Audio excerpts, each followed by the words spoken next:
Boker Tov, good morning. We continue with our 3-minute daily dose of Torah, this week looking at elements of Parshat Noach.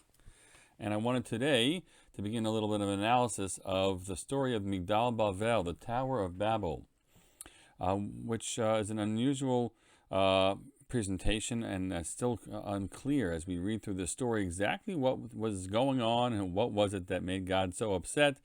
So I'd encourage you to take a little time to open up to chapter 11 of Breshit, and to read this relatively short depiction of the story. I'll just have us begin today looking at the opening words. Vayihi kol haaretz safa echat udvarim achadim.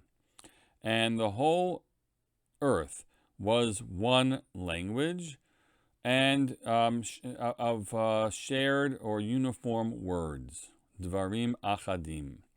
That is a strange depiction, and what seems to be so bad, because God says of them, this is when they go ahead and build this tower.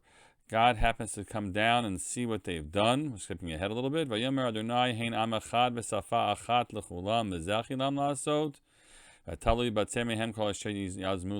God seems to be upset about it, right?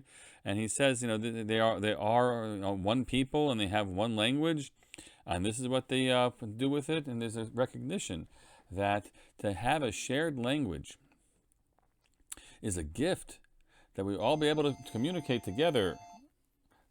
Pardon me, put this on pause. Sorry about that. Because to have a shared language is such a gift that we should be able to communicate together. What was it? Is Esperanza, that idealistic version that all universe should have one language which we all share. The truth is that English has become a relatively universal language over time, and right, so amazing. It should be just a good thing. And yet there's an affirmation here that can be quite dangerous. When people all have a shared language and they come together to do rotten things. Again, we haven't figured out exactly what's rotten about all this, but we recognize the fact that we all can come together and talk and share information together isn't always so great either. Look at what has happened on social media. All the terrible false stories that spread around that people just accept.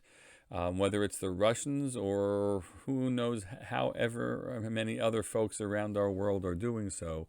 But we kind of live in this world of a safa achat, and yet the safa achat isn't used for good, but sometimes for really nefarious things. So we'll continue tomorrow to talk a little bit more of the next phrase, that dvarim achadim, to figure out what to do with that. Have a great day, and use your language well.